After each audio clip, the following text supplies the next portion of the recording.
everybody, and welcome to this week's edition of Straight Talk with Bren O'Brien and Tim Rowe from The Straight, brought to you by our sponsors, Darley and Inglis. Today, we reflect on the Melbourne Cup from a racing, breeding and wagering perspective. Racing New South Wales annual report, what's to look at there? An interview with Godolphin's Jason Walsh on what was an extraordinary Derby day for the Blue Army. In breeding, Blue Gum at Morns at Sejardan, big bidding at Keeneland, and a new recruit for Swettenham. And in wagering, easy goes big bet, a stunt or not. And are we seeing a revival in betting on racing? Tim, thanks for joining us. Another Melbourne Cup into the basket. Interesting year. I think, from a broader public point of view, there was a great cut through of this race, and it was because of the result with Jamie Melham. She's such an relatable figure. Someone people can really sort of get around. Second female jockey to win the race, which was obviously significant enough. It felt like it had a good cut through this race, and obviously with everything else going on, no adverse results. Every horse got through. I think the VRC and Racing Victoria will be a bit pleased with how things went. Yeah, I thought it was a good race and terrific ride from Jamie. If not that anyone would, but if anyone does question the bravery of the jockeys, there was a couple of very narrow gaps that made all the difference. Yes, she had the horse to take those gaps, but she took them. Extremely brave, great ride, and terrific result for good people. I'd suggest the McEvoys, lovely people, like a good time, but it can proven over a long time they can train. And Calvin's come on board the last sort of 5 or 6 years and taking it to the next level. Yeah, fascinating that they hadn't had a cup winner, or Tony McEvoy hadn't had a cup runner, for 23 years. It's pretty amazing to think you sent a horse to the Melbourne Cup. Amazingly, that's the second year in a row that's happened, Tim, because Sheila Laxon, of course, is 23 years between Cup winners last year when she won with Knight's Choice. So we often think about, Cup, I guess from the Bart Cummings stage, we talk about Cups Kings and people continually setting horses for the races and whatever else. So it's a great achievement, and Tony McEvoy alluded to the fact that he's been known as a sort of a 2-year-old trainer or a sprint trainer over the years as opposed to a stayer, but he said he loves training stays. He's trained a Grand National Steeple winner. And there was a real sense of satisfaction from Tony's perspective that they were able to do this and sort of, move beyond this sort of perception that they're just, fast and forward sort of trainers, and have this capacity to train there. And of course, it corresponds with, their time at Flemington as well. And it was a big result for them, and it sets the scene moving forward for probably the next generation of McEvoy racing, with Calvin very much to the fore these days. Sure, and just the way they train him too is probably a little bit more European. That he's raced once a month since March, I think it is, right through. He didn't have a traditional, 4 runs in the autumn, and you don't race for 3 months and come back. He went to started in Melbourne, went to Queensland, back I think via Sydney, and just did it. Kept the horse up, didn't over race him, and who knows, if he can go to the next level, is wait for age horse, in the autumn or back to Brisbane. I think I read they're considering next year. Yeah, and obviously there's a backstory here, being bred by Colin McKenna, who passed away around about this time last year. Obviously a significant contributor to the industry, purchased Inglis Digital, as we've discussed before, $305,000, about, again, November last year, quite extraordinary to be able to buy a Melbourne Cup and Caulfield Cup winner in that way. Buy a sire who's, had no opportunity whatsoever, but, very little support as well. And St John, which is amazing from that perspective. It is, last year was a left field cup winner. This is also a left field cup winner, despite his price at the market, because, you just don't see horses with this type of pedigrees win Melbourne Cups in the modern era. But maybe we're changing, Tim. Maybe we're seeing things differently. Maybe we're learning how to train these Australian stayers to get the best out of them. As I said, second Australian bred winner of the race in a row, but also the first Australian bred Caulfield and Melbourne Cup winner since 1939. So significant moment for the Australian bred horses.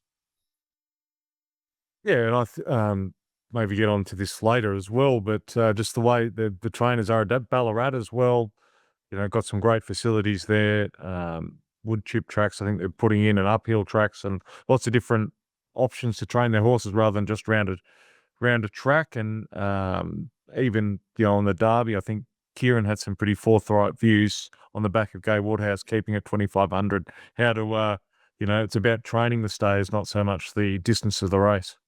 Yeah, so forthright with those views, I couldn't publish them. Uh, he was quite adamant about the fact that if, to put it in polite terms, if those idiots can't train horses over 2,500 metres, and they shouldn't be training in the first place. So it was quite amusing to see that. Just quickly back to the Cup, some positive wagering data as well for the Melbourne Cup, and we'll get onto that a bit later on. But it looks like there's a bit of a rebound in wagering data and overall, and sort of coming off Derby Day. The bookies had a tough time Derby Day. I tell you, they did have a good time on Darley Day was Godolphin. We're going to talk to Jason Walsh in a minute, but significant results for them. Pride of Jenny was awesome. Look, Derby Day, probably not the same from a racing perspective, given we've lost the Champion Stakes now and probably the Hock'em to a certain extent, which, I'm not a fan of. I think they should probably have that race on there, but I think the Champion Stakes is a better race this week as opposed to last week. But Derby Day seems to have sort of rebounded to a bit of its former glory, Tim.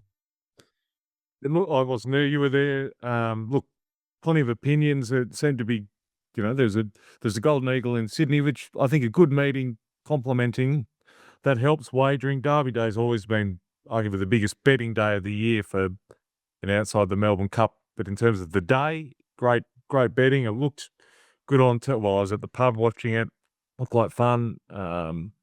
You were there. I've even heard whispers you might have.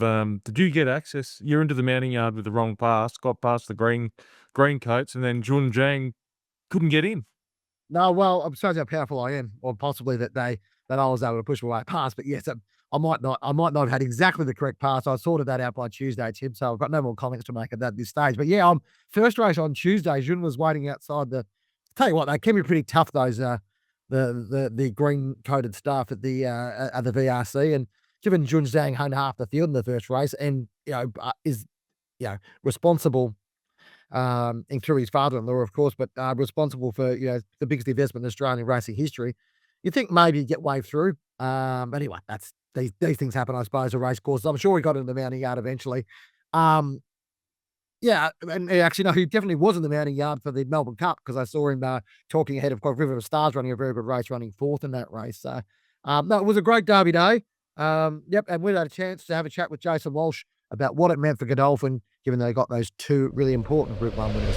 And joining us now is Jason Walsh, racing and bloodstock manager for Godolphin Australia. Jason, it's been a brilliant spring so far for Godolphin. You've had a great run with your 3-year-olds.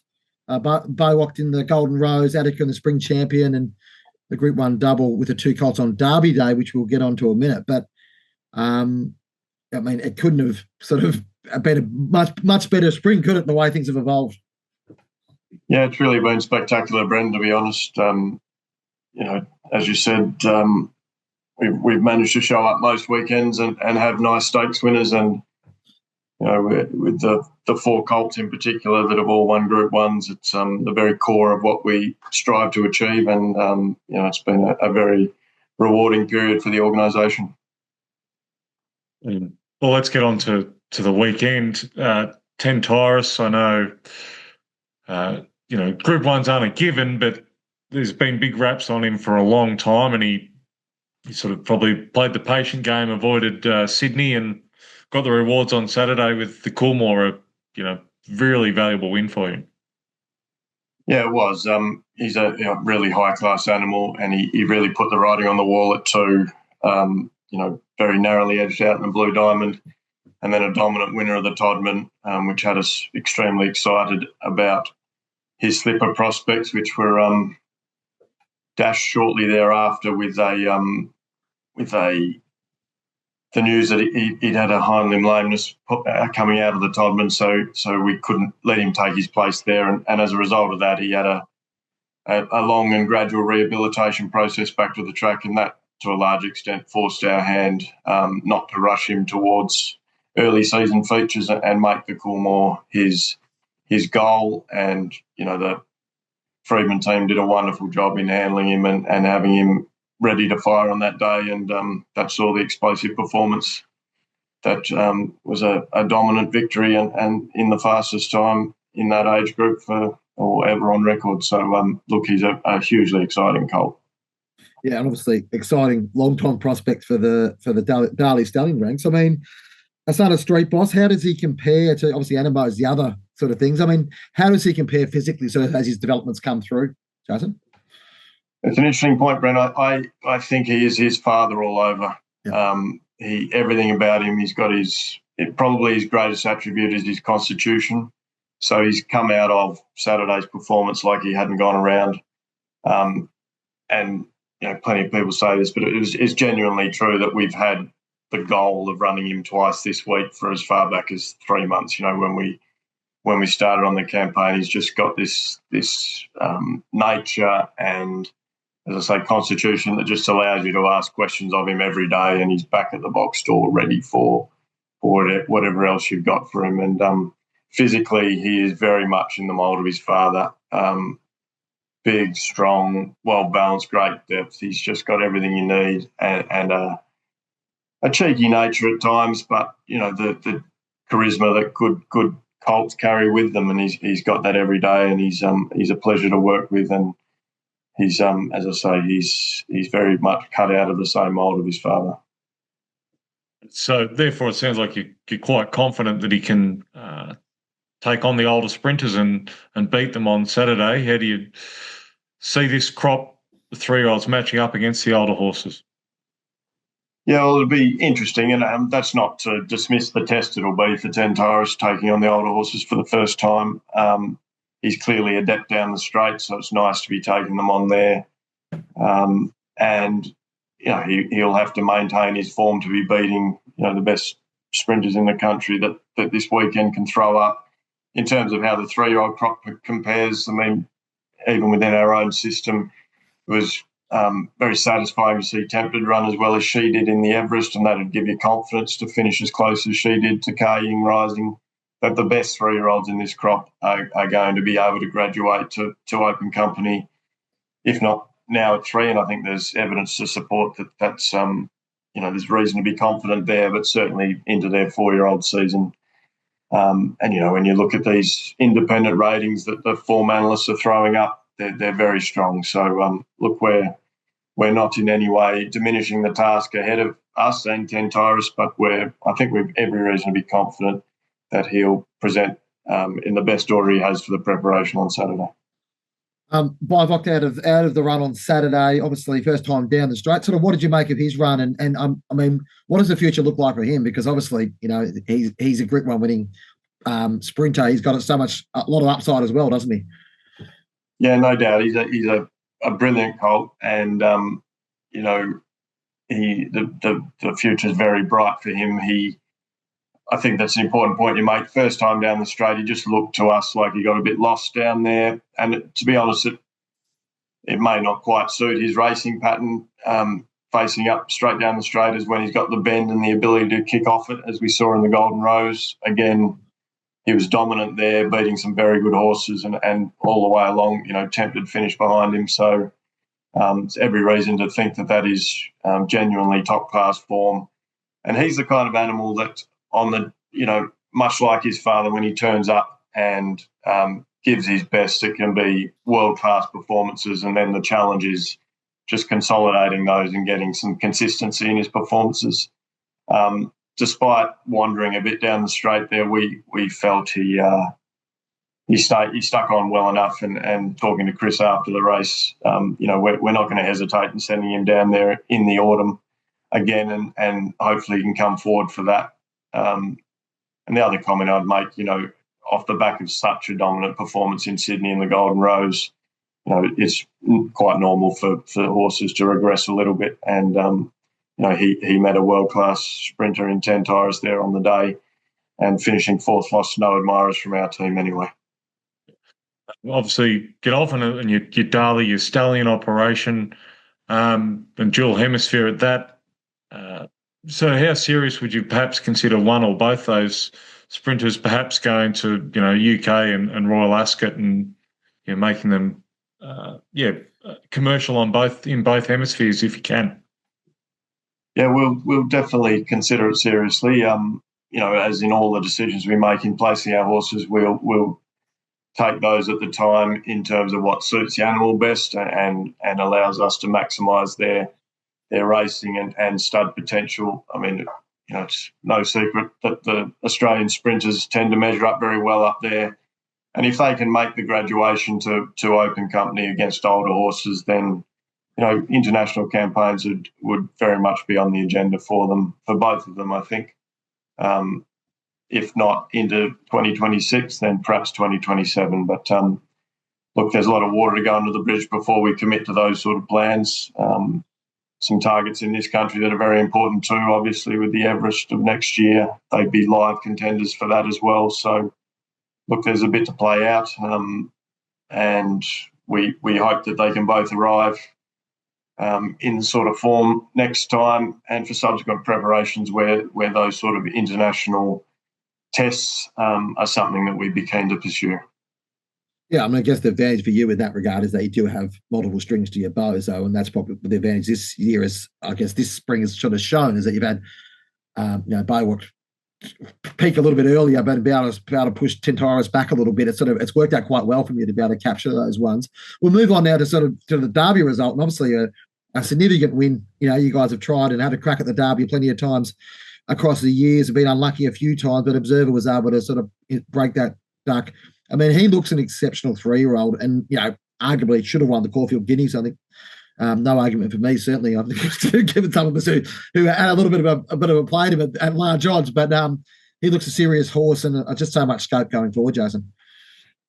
Yeah, he does. What a wonderful exponent for Gayaf, who we hope can develop into the sort of classic sire that this country needs, and the horse you just described there in Observer looks capable of just that, competing at a mile and up to a mile and a half, and that opens up a range of options. So, as you said, we've placed in a lot of derbies, and heading to the track on Saturday with the pedigree that Observer had behind him, it gave some real confidence about his staying ability, and I do think he's still working it all out. The first half mile of that race, he was just travelling a bit stronger than we might have liked, and Mark did a wonderful job in getting him to switch off for those couple of sectionals that allowed him to hold on. But when he develops and matures, I've got no doubt he'll be very capable at everything from a mile to a mile and a half, and in the hands of Kieran. Excited about what that might look like for next year.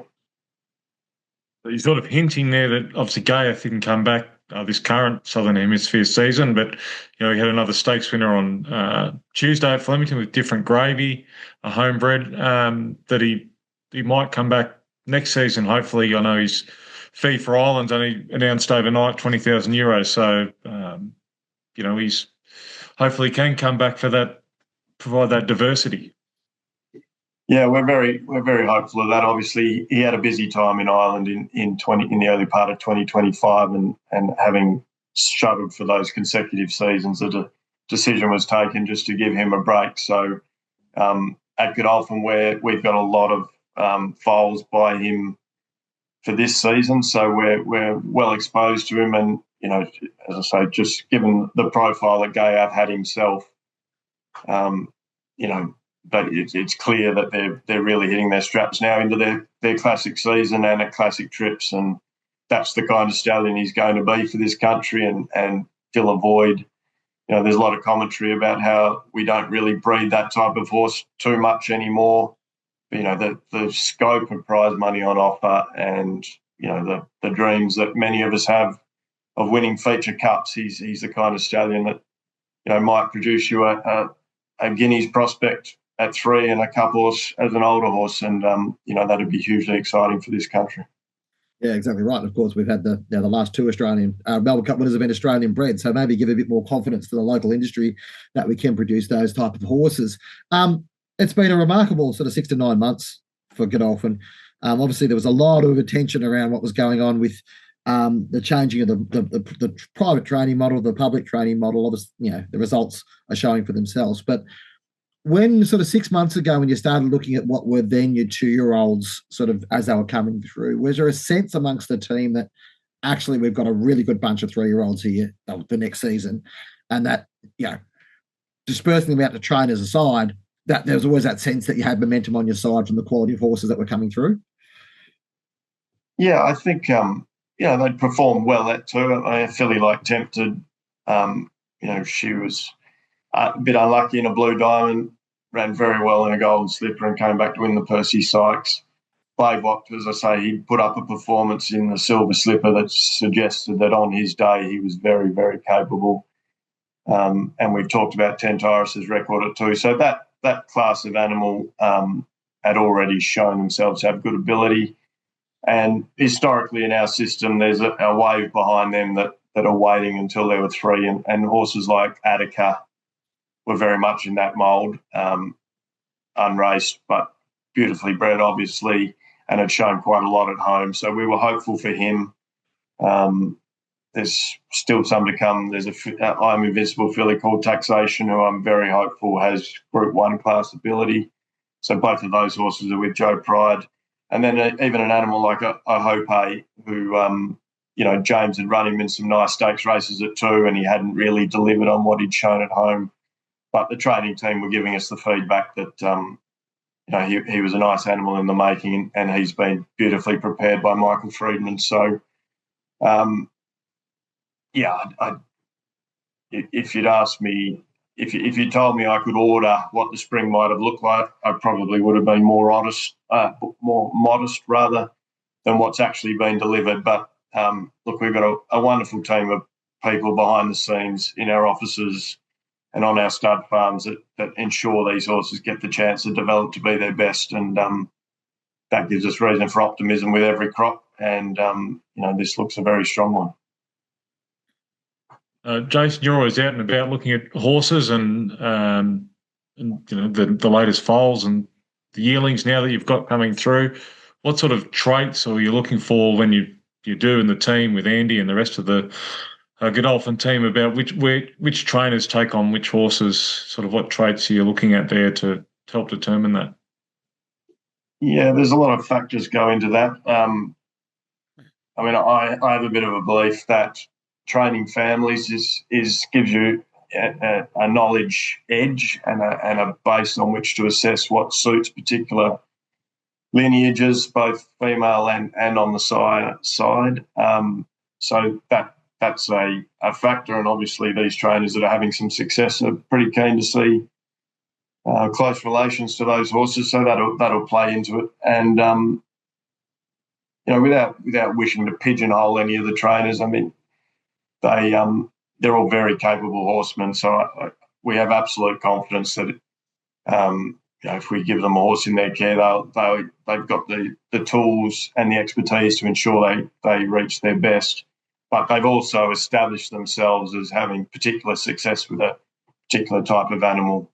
And that comes a bit into our decision-making in terms of what individuals might be allocated to them.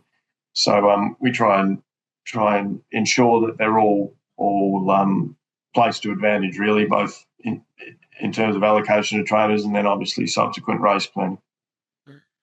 That the current crop of 2-year-olds have got a hell of a active follow given what's happened with the 3-year-olds so far. I mean, what's the sort of confidence and reports from the different stables so far about what you're seeing there? And the sort of, I guess, how you sort of plan them out going forward throughout the 2-year-old season, Jason? Yeah, so we have a philosophical approach at Godolphin to let these horses be whatever it is they're going to be. So in no way are they forced to come early or but our broodmare band is very geared towards 2- and 3-year-old performance. There's no question about that. And there's a real natural precocity in our horses. So we've had a handful of runners already at 2. The feedback across the board about the crop is positive. At this stage of their careers, the dreams are all still very much alive. We've got some young stallion representation, and we're very encouraged by what we're hearing about Pinatubo.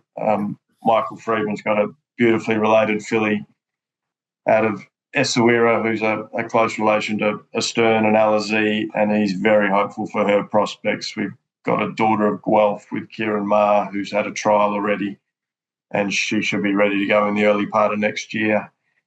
And there's a brother attempted by Pinatubo with Anthony Friedman. So, those seeing the progeny of those new stallions coming through is always an exciting time. And between Pinatubo and Victor Ladorum, we're getting nice feedback, and we're very hopeful that they can announce themselves in the next 6 to 12 months. Yeah, it's an interesting one. Actually, talking to Andy on Saturday after the success, these new stallions are important, but the broodmare band's such a key part of it too. You look at the depth that you guys have got, and you look through the pedigrees of the horses that win these races, and you go back through them, and they're 15, 20 years in the making, aren't they, Jason? A lot of these families. Yeah, no doubt. And they've been carefully curated over decades, and it's always particularly rewarding and fulfilling. As we mentioned, those Group 1 colts that are winning everywhere from 1,200 up to 1.5 miles. And then you look at the strength of the female families behind them as stallion prospects. I mean, I'm a massive believer in pedigree as being the key to racing performance, and it's always very rewarding for our team when they not only perform on the racetrack, but they carry a really significant depth of pedigree behind them. And you only have to look at on our own roster, the emerging sides like Toodarn Hot. You wouldn't find a better bred stallion prospect in the world. And I'm pleased to say that we've got some irons in the fire with similar colts that the world's still very much in front of them on the race course, but they just carry the depth of pedigree and a lot of intellectual property and hard work over decades that is allowing them to show themselves now. Jason, thank you so much for your time. Great to catch up. Well, may the success continue. It's obviously been a great spring, and looking forward to a really strong continuation of the spring. Look forward to the autumn. All the best, and thanks for joining us. No problem at all. Pleasure to be with you. On to other news now, Tim, in the racing sphere, and probably the most significant news this week. Racing New South Wales putting out their annual report now. They always tend to put it out this week. I think it was Melbourne Cup Day by the look of things that came out, but positive news for them. I think, operating surplus of $12.9 million. Wagering revenue down $13 million, which was interesting. But they were able to reduce operating expenses significantly, $6.5 million. There's a few adjustments in here and there and whatever else, but I guess the top line numbers we look at is that wagering revenue number. That's $302.8 million, down 4.1% year on year, and 9.6% on the peak of $335 million. That sort of correlates fairly closely, maybe a little bit less than what we're seeing on a more broader basis on wagering turnover the last few years. So probably not a bad result, really, given what New South Wales Racing is. There was a couple of significant reduction, what's called the first charge, which comes through the tab. New South Wales is a bit different to Victoria because tab revenue goes to the clubs, but Racing New South Wales is going to cut up its first. It's complicated. The only thing I will say about New South Wales wagering revenue, we don't really get a clear picture of where that's coming from, because if you look through the way that they define it, it's basically a sort of amalgam of racefields fees, tax parity revenue, body consumption tax revenue, odds and evens revenue. I don't know if there's any of that left, Tim. Everest slot revenue, which is interesting, and revenue from Kosciuszko ticket sales, sponsorship revenue, and prize money subsidies. So it's a sort of a broad bucket they put that in, and so it is harder to work out on that. But I think overall, what was significant is Racing New South Wales still has a massive war chest. It's got $292 million in provisions across sort of 3 or 4 key areas moving forward. So, including prize money provisions. We were expecting prize money wars to moderate. They probably have to a certain extent. They're certainly leveled off. But I can't see while they've got that money in the bank that Racing New South Wales is going to take a backward step on prize money. Despite some of the challenges of the clubs, including the much publicised challenges of the ATC, I can't see that sort of moving forward. So it is an interesting one. I think it's probably, a fairly realistic view where the industry's at in terms of, if you look at that Racing New South Wales stuff. It'd be interesting to see what comes out of Racing Victoria. There's been a degree of positivity there, but they obviously recorded, I think, about a $12.5 million deficit last year, Tim. So it'd be interesting to see where that goes. Racing South Australia's data is due to come out in the next little bit. I'm hearing that they'll have a deficit, but they sort of plan for that, and they're moving forward. So it's an interesting time of year just to have a look at the temperature test of the industry, because I think it's easy to get caught up in all the hype of the spring carnival, but it is a 12-month-a-year industry with a few challenges in it still, and there's still a few problems to solve there. The following segment is brought to you by Inglis. Inglis Digital continues to produce extraordinary results. On Tuesday, Half Yours sold less than 12 months ago on Inglis Digital platform for $305,000 on Australia's most famous race, the Melbourne Cup. Here's just one of a host of Inglis Digital graduates to taste victory, including Cabela's on the first day of the carnival. Speaking of Derby Day, The Inglis Classic graduate Pride of Jenny continues to amaze with her all-the-way win in the Empire Rose Stakes. The champion mare is aiming for 2 Group 1s in a week when she tackles the Champions Mile on Saturday. Want to find the next half yours? Check out Inglis Digital. Looking for a champion like Pride of Jenny? Keep an eye out for the Inglis Classic catalogue available later this month. Team on to breeding now, and sad news with the death of Sejardan announced yesterday. A blow for Blue Gum.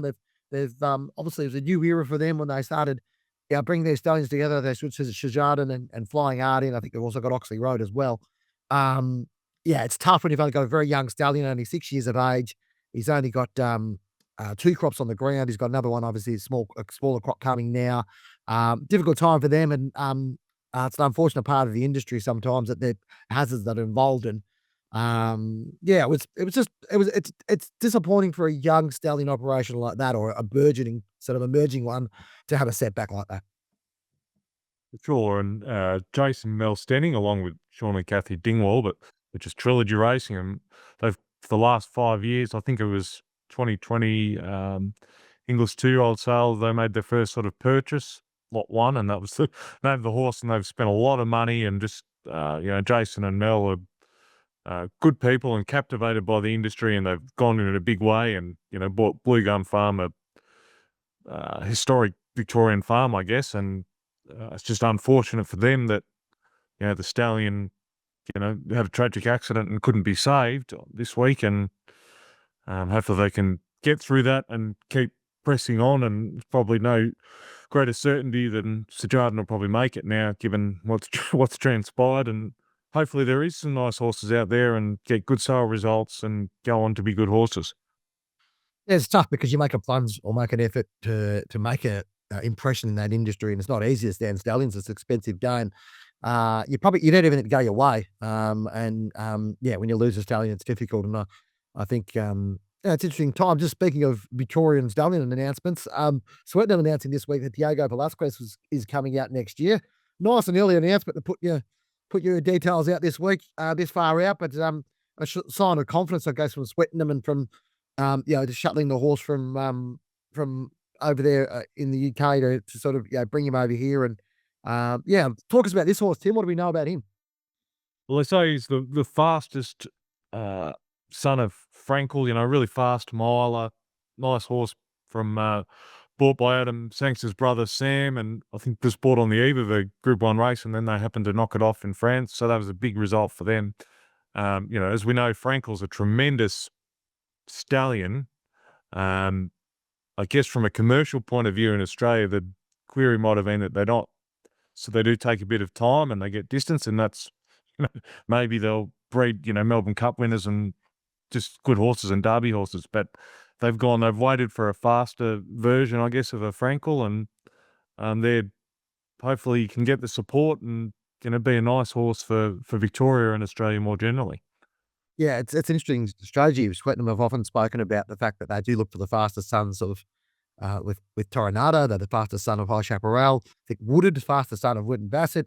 They've gone down that path of trying to find horses which suit that Australian market. So it's an interesting one, and a grandson of Galileo produced the Melbourne Cup winner this week, Tim, in St John. So you never know how these things can work. Of course. Just quick one for the Melbourne Cup. Galileo's now have 40 Melbourne Cup winners without success. His son Teofilo's had 3 Melbourne Cup winners, and St John with 22 runners is now a Melbourne Cup winner. So it's funny how it can work out. It is an international market, and we're looking across the Pacific to America at the moment and what's going on at Keeneland and Fancy Tipton this week, Tim. I mean, what did you make out of what's been happening there? It seems like there's still a lot of strength and confidence in that American market. Yeah, as we spoke about multiple times recently, there's the booming yearling sale market, and that just feeds the breeding stock sales. Interesting, like a Wesley Ward, very good trainer over there, trains a lot of 2-year-olds. Generally has one going to Royal Ascot most years. He was in the weanling market at both Fasig and Keeneland so far. Bought some nice weanlings, but on the mare side, Yulong's bought a few to support Raging Torrent and Carl Spackler, the Lope de Vega horse that Kieran Marr trained briefly in Europe. They're both going to Lane's End to start in the US next in 2026. And just looking through the results overnight. So it was day 2 at Keeneland. John Muir and Milburn Creek bought one mare, a Warfront mare, for $475,000 US. So they generally buy 1 or 2 over there each year, and I'm sure there'll be a few other Aussies trying it. But the exchange rate and the competition is quite difficult. But Keeneland's there's plenty of mares for sale and over multiple days, so I'm sure they'll get their chance. Yeah, speaking of America, the Breeders' Cup was obviously on the weekend at Del Mar. Great spectacle and great racing. And Willie Mullins, what a genius he is, bringing a horse that couldn't get to a Melbourne Cup because he's got a screw in his leg, but was able to go and win a Breeders' Cup turf. Ethical Diamond.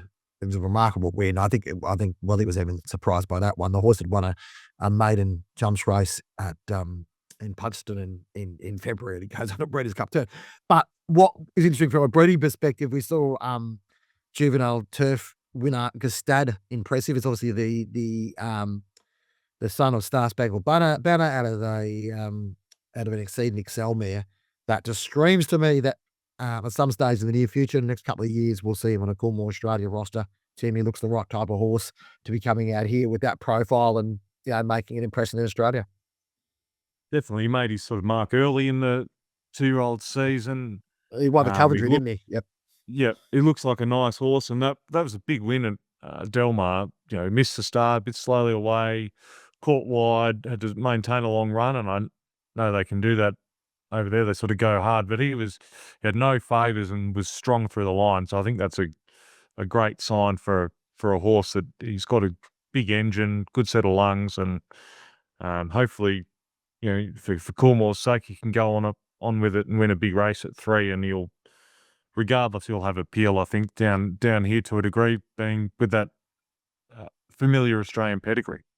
Yeah. And I think like Coolmore had done well with bringing these horses out here and making them relevant to the Australian market. And, Star Spangled Banner's, I think, much appreciated over here. Obviously, he had some fertility issues early on, but overcame them and made a mark down here. He's been much more successful in the Northern Hemisphere, but, to a certain extent, that's probably the fact that he's been mated to the right type of mares up there, and it's probably nicked really well with a few of those. And yeah, it's a great result. Like to see these Australian sires, and we saw Zoustar have that success last year with Starlust.